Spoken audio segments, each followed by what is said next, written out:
Voilà, on peut parler d'une victoire, une réelle victoire pour la chancelière allemande, en pleine polémique sur sa politique d'accueil des réfugiés. Angela Merkel peut au moins faire l'unanimité sur ses capacités à relancer l'économie.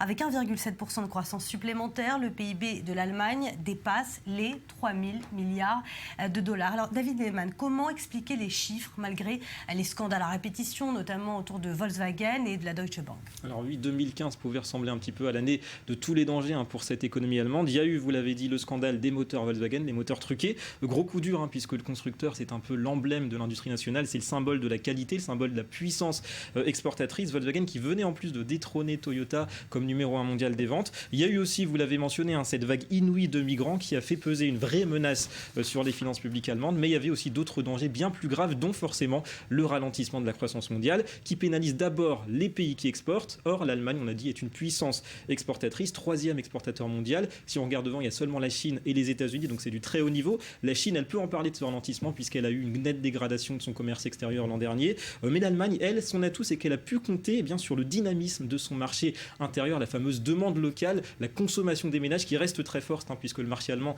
est un marché mature, contrairement à celui de la Chine. La Chine a du mal à transiter vers un modèle moins basé sur les exportations. Et donc ce marché allemand affiche des niveaux assez exceptionnels avec un dynamisme qui n'est jamais vu depuis l'an 2000 en fait. Et puis dans un contexte de semi-crise mondiale, les produits allemands qui sont à forte valeur ajoutée restent très recherchés. Donc les exportations au final du pays ont progressé en 2015 et oui, contrairement à la Chine, de 5,4%, donc très bonne performance. Mais il n'y a pas que ça, il y a aussi la solidité du marché du travail, il y a la hausse des salaires qui est restée régulière. Donc au final, 1,7% de croissance, c'est une première estimation, attention, ça pourra être révisé, c'est une très grosse performance. En plus, on dépasse, vous l'avez dit, pour la première fois les 3 000 euros de PIB, donc c'est encore loin du Japon, mais c'est loin devant aussi le quatrième qui est le Royaume-Uni, donc Allemagne, quatrième puissance économique mondiale qui conforte sa place. Alors relativement, 3 000 milliards de dollars, c'est 43% de plus que le PIB en France. Alors comment sont placés les Français par rapport au reste de l'Union européenne? Voilà, alors ce qu'il faut regarder quand même, c'est que l'Allemagne a certes un PIB qui est nettement supérieur à celui de la France, mais a aussi une population qui est nettement supérieure à celle de la France, 25% de plus à peu près,